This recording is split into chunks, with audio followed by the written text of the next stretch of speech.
You may start the session now. Viewers, should we? Sir, actually, we have got few. If you can wait for 2 minutes, actually, there are few more participants who are joining. If that is fine with you, sir. I'm okay, but we'll wait for 2 minutes. Yeah, Dr. if you Parag, can, yeah, Dr. Dr. Parag. Sir. Yeah, no problem. Thank you, can sir. no Thank you. problem. Thank you, sir. Sir, actually, it's going live. If you better, you can start as early as possible. Sure. One moment. I'll just.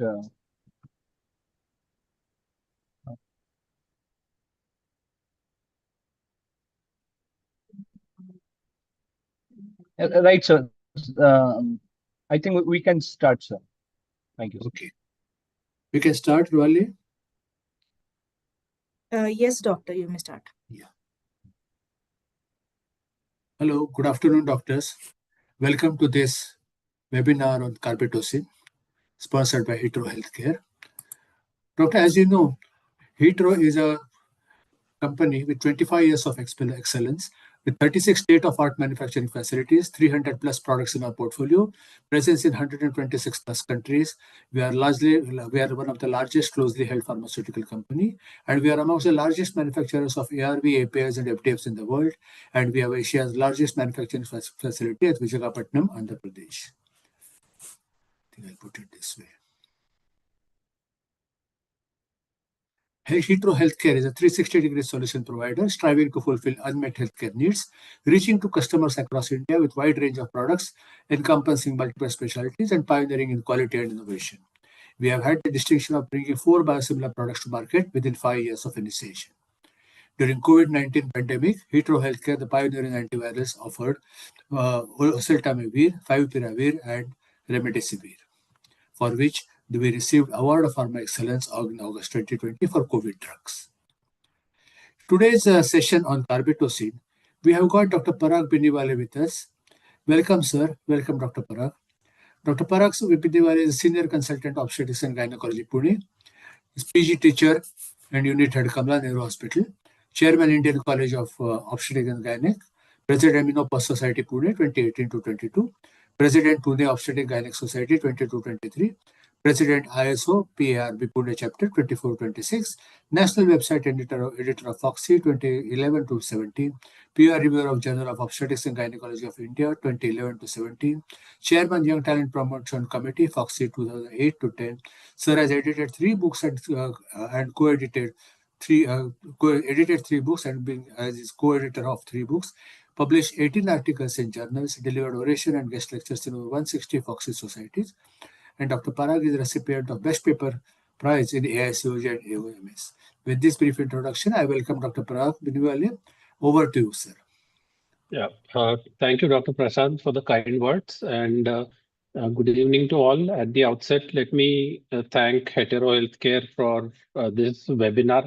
When I was approached to talk about this particular molecule and the subject of postpartum hemorrhage, I jumped at this opportunity because, we don't want any mothers to die, and we should do whatever best we can in order to save life of our mother. And this is one of the simplest intervention we can think about when we want to prevent postpartum hemorrhage.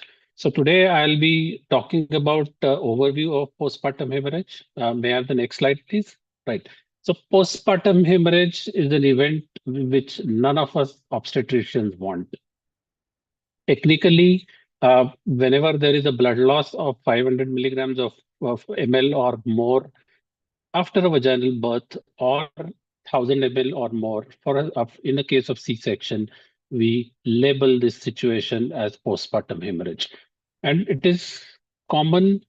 There are still a lot of cases which are reported. There are so many women who have PPH but are not reported. And let's not forget that PPH can occur even in a woman who is supposedly low risk for developing postpartum hemorrhage. And it is one of the leading and important causes of maternal mortality, especially in low-income countries. And it is a primary cause of nearly 1/4 of all maternal deaths globally. Next slide. So postpartum hemorrhage is very, very common. It is unfortunate because it is responsible for not only mortality, but morbidity is equally grueling, troubling our women who suffer from it. So MMR in developing countries is set to be around 240 per 100,000 live births compared to 16 in developed countries. Luckily for us in India, the figure has come down less than 100. And we in Maharashtra are very lucky because now the figures quoted for maternal deaths are somewhere between 33 and 36 per 100,000 live births. So we are in a better shape as far as the maternal health is concerned, but there are so many states like Uttar Pradesh and Bihar and Rajasthan where and Madhya Pradesh, of course, where a lot of women are losing their lives because of complications related to childbirth. So it is estimated that over 14 million women suffer from postpartum hemorrhage, and typically the incidence reported is around 2 to 4% after vaginal birth and 6% after C-section. And with increasing rates of C-section, more women are suffering because of extra bleeding that takes place at the childbirth. What is the scenario in India? 38% maternal deaths are attributed to postpartum hemorrhage as compared to the 25.7% of global deaths. So one fourth of deaths because of PPH take place in our country, and India has unexpectedly higher incidence of maternal death rate. Next slide, please. Coming to the reasons why women develop postpartum hemorrhage. And when we describe the etiology, it is described in 4 T's. So tone is the commonest one. Uterine atony is a cause of postpartum hemorrhage in most of the cases. And that is something which can certainly be prevented to a large extent and treated if you act really fast. So it is the inability of the uterus to contract and retract, and this leads to a continuous bleeding, which results into anemia, and of course, we are always concerned about the death. The second condition, which is responsible for postpartum hemorrhage, is the trauma. So trauma to the birth canal, it could be cervical tears, vaginal lacerations, or it could be uterine inversion, or even uterine rupture, which could lead to a lot of bleeding, which needs surgical correction, of course, after detecting it as early as possible. The third thing is tissue, that is retained placenta or retained products of conception, maybe retained membranes or even abnormal placentation, which may result into atony and postpartum hemorrhage. And last is the coagulopathies, that is called thrombin, and it is because of failure of blood to clot, which results into blood loss, which has to be replaced as early as possible. Next slide, please. So apart from the clinical findings, we have to be very, very vigilant because women will report with various symptoms which can vary from palpitations to dizziness and weakness, sweating, etc. And depending on the amount of blood lost by the woman, the symptomatology will vary, and we have to be really particular in monitoring them clinically because maternal tachycardia is one sign which will tell us that she's continuing to lose blood, and the blood pressure changes, which initially would not be there, especially in the compensatory phase. So generally, women who lose around 500 to 1000 ml of blood do compensate themselves, and we generally see that these women's general condition remains stable. But as the blood loss continues, which could be mild, moderate, or severe, there would be increasing tachycardia, there would be increasing pallor, the blood pressure will start falling, and of course, there would be oliguria or even anuria, especially when we deal with a severe condition. Next slide. So it is important that we evaluate the patient correctly. So rapid assessment of patient status is important. So there has to be a good team which monitors this patient and treats. Presence of tachycardia or hyper or hypotension has to be noted. The vital signs have to be noted correctly, and assessment of blood loss is extremely important. Many times we obstetricians tend to underestimate the blood loss that takes place after childbirth, but we really have to be cautious and try and measure it correctly in order to manage the woman at the right time. So examination of the patient is very, very important, and we must look at the entire genital tract for lacerations or hematomas or even uterine rupture. Here, I must tell you that the assessment has to be done in a place where there is we can give lithotomy position to the patient. There has to be a good light. So it could be in the labor room or in the operation theater where we examine the patient and look for injuries to the genital tract. We must do a gentle manual examination for retained placental tissue, and many times, if the cervix is open, we are able to put our two fingers inside and take out the placental bits or membranes which are remaining. Of course, we have to keep on reassuring the patient, but at times, if it is not possible, we may have to resort to doing this under general anesthesia. So assessment with bedside tests is important. So we may take help of ultrasound to see if the uterus has not contracted or if you are suspecting retained placenta. And we must also examine clearly to rule out uterine incision. While we are examining and assessing the patient, we need to collect blood and send it across for a laboratory assessment. So we always get a hemoglobin, hematocrit, and platelet count done.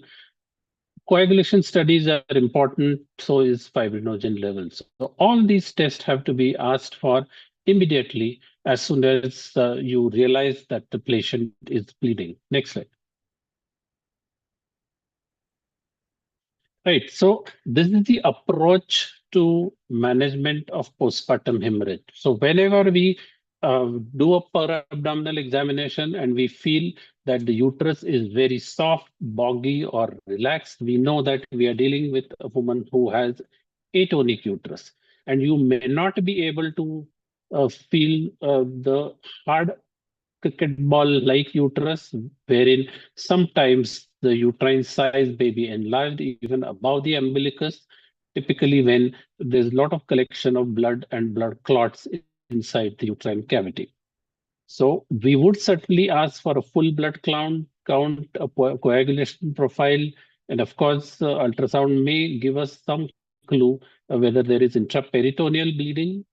So this is something which is not done at the first go, but if the patient continues to bleed, we would certainly request for renal function tests as well.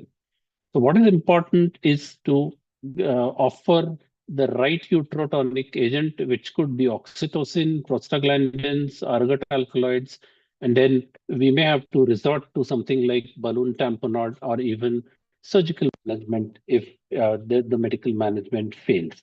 If there are tears or traumas, we have to look at the bleeding uh, and the areas from where the bleeding is taking place.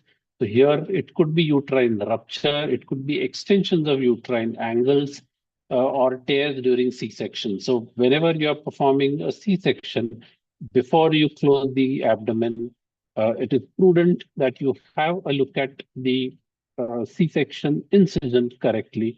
Look at the angles, whether they are rightly secured or not. And we also have to keep in mind the extragenital causes, which are very, very rare at this point of time, but they are reported in literature.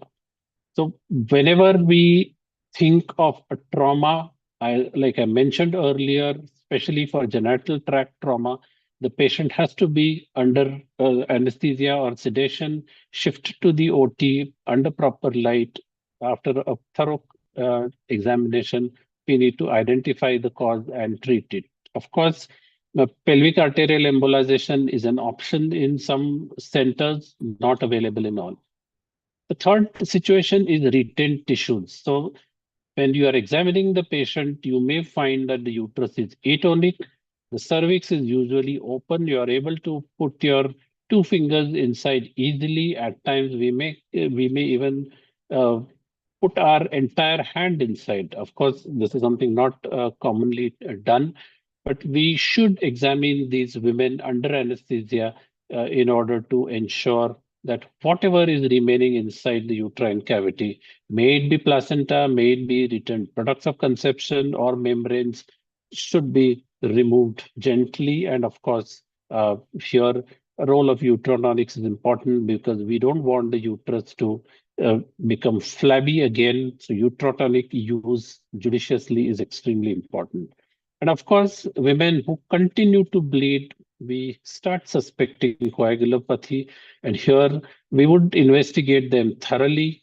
The management would essentially be medical, where we would like to replace the blood and blood products.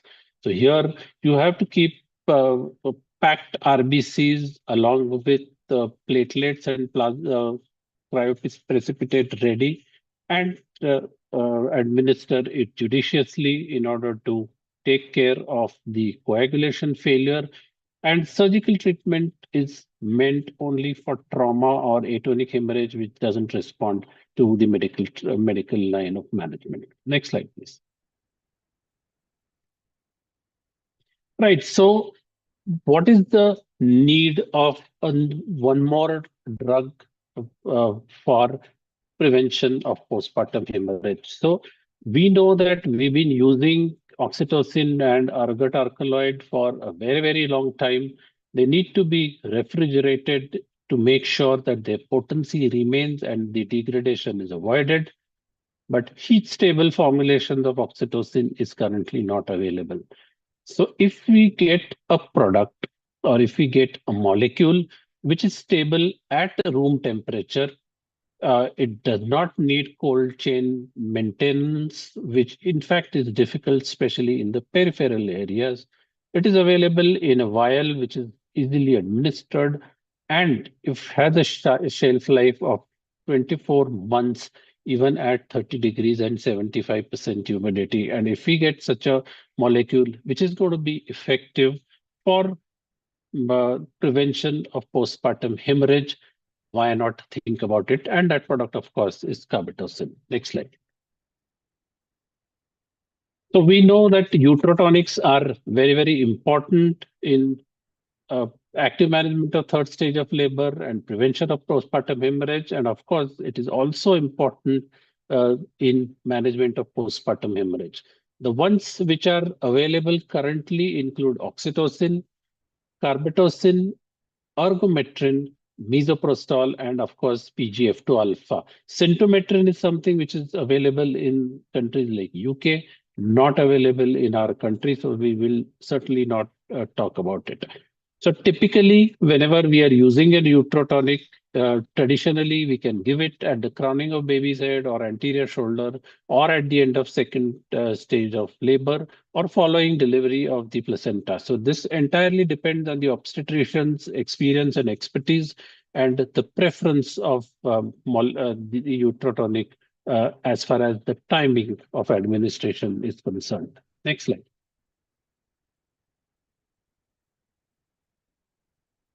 Right. So carbetocin is a Gen Next drug for management of postpartum hemorrhage, and I should say that prevention of postpartum hemorrhage due to uterine atony rather than therapeutic management of postpartum hemorrhage, because it is not yet approved for it. The drug is a synthetic long-acting analog of oxytocin, and it has a it prolongs half-life, and it reduces enzymatic degradation, making it more stable. And it is available in a vial which contains 100 micrograms of carbetocin in 1 ml solution for injection. Next slide. Coming to the clinical evidence, and when we are talking about the evidence, we cannot forget the champion trial, which initially evaluated the drug Carbetocin. Now, this was the largest clinical trial conducted for prevention of postpartum hemorrhage, and this was conducted by the WHO itself. Uh, the study design was to find out non-inferiority, and it was a double-blind randomized trial with an objective to compare the efficacy and safety of investigational heat-stable Carbetocin to oxytocin in prevention of postpartum hemorrhage after vaginal birth. There were 30,000 women recruited across 10 countries. Out of them, over 7,500 were from our country. And the primary outcomes that were studied was the proportion of women with blood loss of at least 500 ml or use of additional uterotonic agents, and the proportion of women with blood loss of at least 1,000 ml. Here, we have to remember that for a vaginal birth, we say that up to 500 ml is acceptable. 500 ml or more, or 1,000 ml or more, we would certainly consider this as abnormal and as postpartum hemorrhage. Next slide. So the parameters that were compared was blood loss of more than 500 ml or use of additional uterotonic, blood loss of more than or equal to 1,000 ml, and the safety conditions that were assessed were at least one unanticipated adverse event, or at least one adverse or serious adverse event. The frequency of blood loss of at least 500 ml or the use of additional uterotonic agents with Carbetocin was proven to be non-inferior as compared to oxytocin, and the use of additional uterotonic agent interventions to stop bleeding and adverse effects did not differ significantly between the two groups. So the study concluded that Carbetocin was non-inferior to oxytocin for the use of as a preventive measure for blood loss of at least 500 ml or use of additional uterotonic agents. Next slide. The Cochrane also mentions that for women who undergo C-section, Carbetocin resulted in a statistically significant reduction in the need of therapeutic uterotonic agents compared to oxytocin. Also, Carbetocin is associated with less blood loss compared to symptometrin, which is again in Western countries, not in our country, in prevention of postpartum hemorrhage for women who have vaginal births and is associated with significantly fewer adverse effects. Next slide. So what are the guideline recommendations? There are so many guidelines which have now included Carbetocin as one of the important agents for prophylaxis of postpartum hemorrhage. WHO in 2018 has added Carbetocin in its list. The FIGO also recommends Carbetocin as one of the key drugs for management of postpartum hemorrhage. The SOGC Canada recommends intravenous bolus. The Australian and New Zealand College recommends active management of third stage of labor and prophylactic uterotonics, which contain Carbetocin. And the European countries also talk about Carbetocin as one of the important agents for prophylaxis against postpartum hemorrhage. And even in our country, the FOXI ICOG has included Carbetocin as one of the important molecules in our basket as far as the management of postpartum hemorrhage or the prophylaxis of postpartum hemorrhage is concerned. Next slide, please. Right. So I'll just discuss two quick cases. Now, honestly, I have a little bias as far as high-risk pregnancy patients are concerned, because we are now primarily using Carbetocin as the drug of choice. So here is one case. A Primary gravida, she had conceived with IVF. It was a twin pregnancy. At term, both babies were by breech, and she was to be posted for elective C-section. Her hemoglobin was only 10.5 grams percent. So one fine day, she came in early labor. We did emergency LSCS, and we generally administer injection carbetocin intramuscularly at the incision or on the uterus. So after the administration, we delivered the babies. Both the babies were doing well. The uterus was found to be well retracted after placental expulsion, and there was no postpartum hemorrhage. So honestly, in this particular patient, she had twin pregnancy. Her hemoglobin was only 10.5, and she also had an IVF conception, making her more prone for postpartum hemorrhage. So typically, here we were anticipating a lot of blood loss, but carbetocin worked wonderfully well in this moment, and there was no postpartum hemorrhage. No blood transfusion was required. There was no need of additional additional utrotonic to be given to this particular patient. Next slide. And we also had a second gravida whom we delivered just last week. It was a full-term vaginal delivery. She was a known case of gestational diabetes mellitus, which was controlled on diet. She came in labor at term on her own. She progressed well, so we were just monitoring her. She did require some assistance at the time of delivery. The baby weight was around 3.7 kgs, so we applied a vacuum to assist vaginal birth. We did give injection carbetocin. Now, for vaginal birth, we are administering carbetocin immediately after the placenta is expelled. There are studies which report that we can administer it at the crowning, or we can even administer it at the delivery of anterior shoulders, and there is no trapping of placenta that is reported after administration of carbetocin. Of course, in this particular woman, we were worried about postpartum hemorrhage because it was a big baby. It was an assisted vaginal birth, and of course, we were expecting postpartum hemorrhage because the uterus was overdistended, but we were lucky that there was no postpartum hemorrhage. Next slide. Right. So that is all from my side as far as the drug carbetocin is concerned. Over to you, Dr. Prashant. Sir, thank you very much for sharing your experience. What I saw in your experience of using carbetocin, I see you have used in both the cases intramuscular way of injection. So is it the way you prefer, or I mean, you have got different set of patients for whom you will IV and IM? Not really. If you look at the drug, or if you look at the molecule, if you administer it intravenously, the onset of action is within 1 to 2 minutes, Correct. and the effect lasts for about 60 minutes. To be precise, about 57 or 58 minutes. Yes.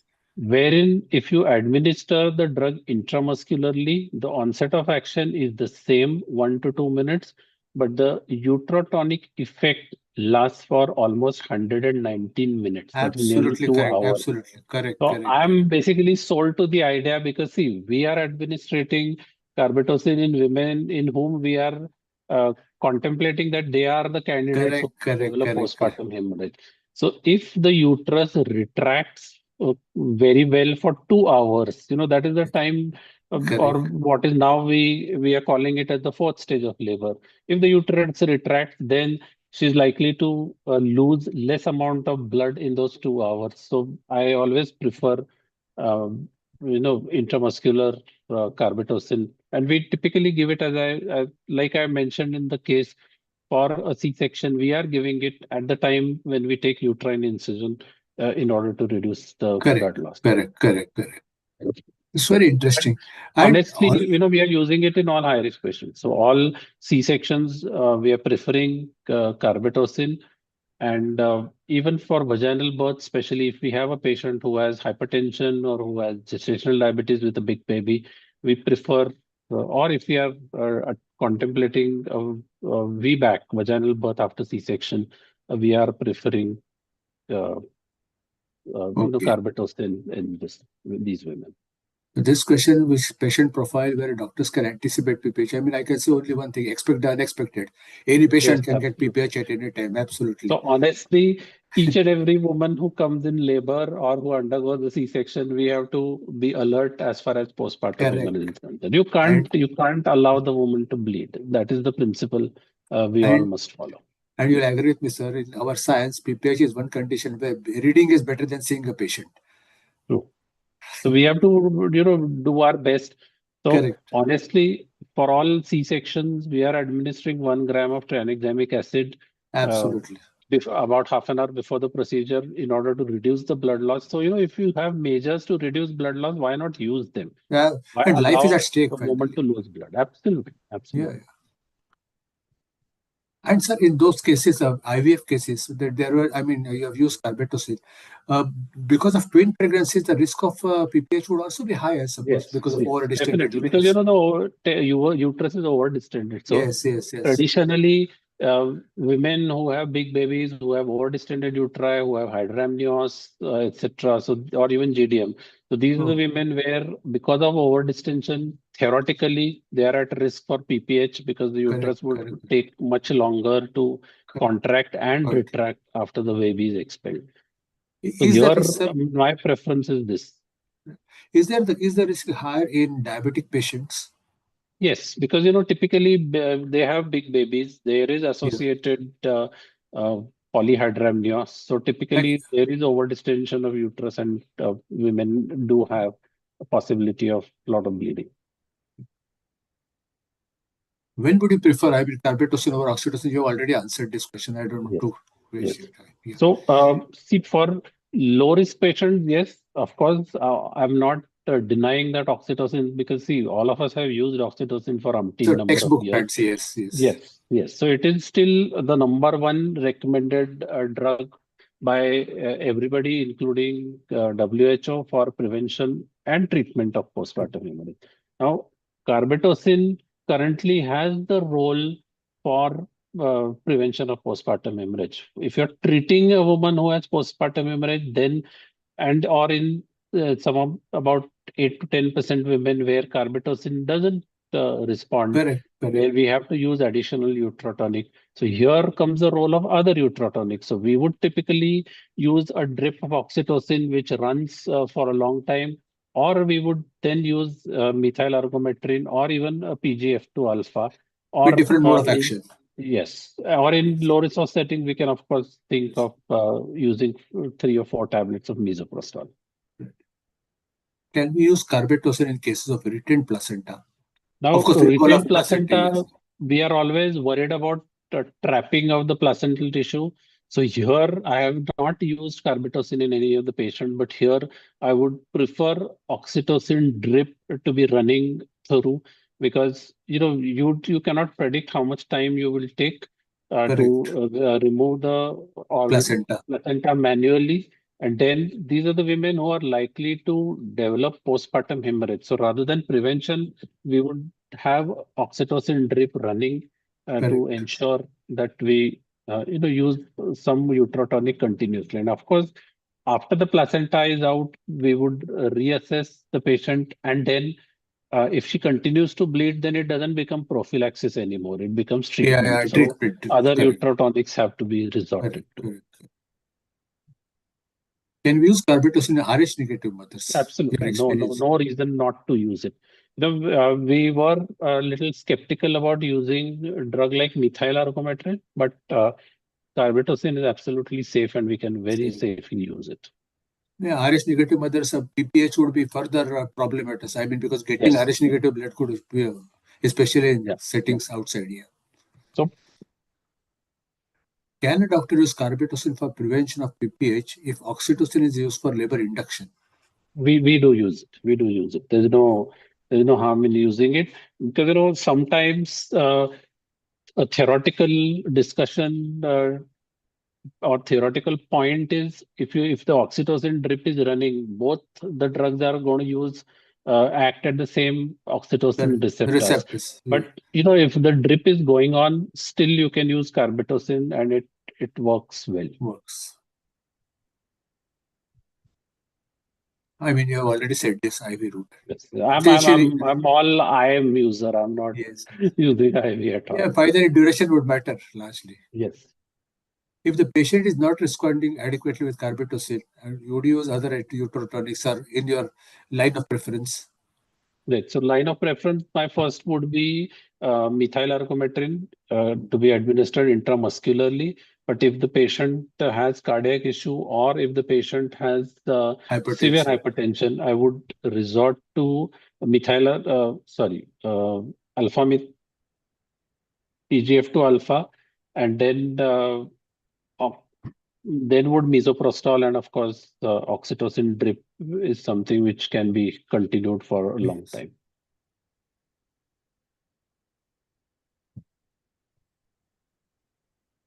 What are the advantages of carbetocin over oxytocin? So we have seen one advantage is that you don't require a cold chain, or misoprostol, carboprost in particular. Now, misoprostol, we can certainly use, especially in low resource setting where there is per, there's no person around who can administer injection. Of course, misoprostol scores well, but whatever literature I have read, carbetocin and misoprostol, carbetocin has little better results as far as misoprostol is concerned, Concern. as far as prophylaxis of postpartum hemorrhage. Vis-a-vis carboprost.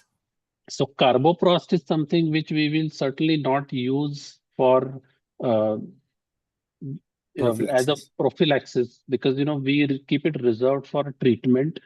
Carboprost cannot be used in women who have asthma because there's always a concern about bronchospasm. So these are the Prostaglandins. women where we will, and PGF2 alpha cannot be used. We can Yeah, use misoprostol, but we cannot yes, use carboprost in these carboprost. women. And we have to also consider side effects of carboprost because when you administer carboprost, these women are, I mean, almost 90 to 95% of them do have vomiting, nausea, and loose motions. Okay. So this is something which we have to keep in mind. And methyl argometrin again is a good drug. We've used it for a very long time, but not in women who have severe preeclampsia or even cardiac disease. So During in my these time, women, we will not use it. yeah, during my time in OPD, we had only oxytocin and methyl ergometrin. I mean, I'm talking about Yeah. 70s. I belong to that era. I have done my post graduation before the uh, prostaglandins were long Okay. before the prostaglandins were Okay. made available. Should carbetocin be kept as a reserve? Obviously, no. With this, with the For high potential risk risk patients, I potential. mean, I use it as Yes, the yes, first yes. line. Prophylactic. How do you compare adverse effect wise, profile wise, especially ADH type of adverse effects? Um, Honestly, I don't see much of a difference when we use carbetocin or oxytocin. So even studies have shown that both are more or less equal. Of course, carbetocin is a little more costly as compared to Hmm. oxytocin. But if Huh. the oxytocin cold chain is not maintained, Yeah. it becomes absolutely useless. And honestly, in all these years, we've not had cases where which was where oxytocin toxicity was noted. So oxytocin is a very safe drug Safe drug. which can be administered to women.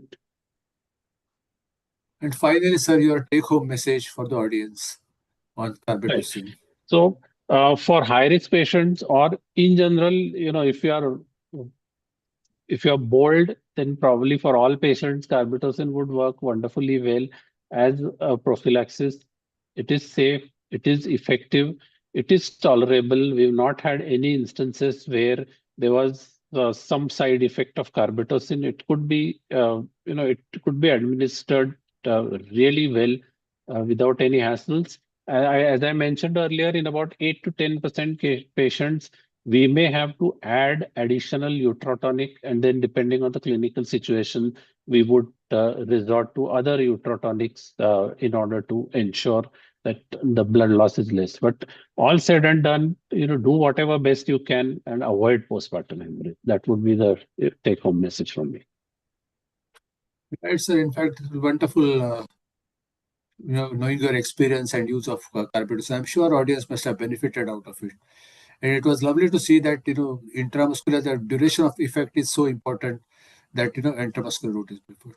Thanks, Right. doctor, And once one again. more idea, one more Yes, reason why we immediately resorted to uh, Carbetocin was, let's not forget that Champion trial, which compared both these drugs, had almost 25% women who were recruited in India. So India. in Indian women, it is tested, it has been Correct, found correct, useful. correct, So correct, correct. why not use it? And See, in all the of, public sector, I believe Carbetocin is available in much lower rates than in private sector. So I think availability and you know all we yeah, need to do is to change our mindset and then that's try correct, out that's correct. something which is equal. It could be better. Time will only tell us whether it is better Yes, or yes. not. But as of now, it is equal. It is non-inferior. So why not use it, especially the room temperature stable Carbetocin, because where we are really worried about the cold chain Correct, maintenance correct, and correct, correct. potency of oxytocin, Oxygen. especially in the public sector as well. And this can be used intramuscularly, especially in the interiors where facilities will not be possible for IV drip and other Right. support. Yeah, that could. Thanks, Dr. Parag. Thank you so much. It was a Thank pleasure you. listening to you. I My thank all pleasure. the doctors, yes, all the doctors who took time from their busy schedule and attended this webinar.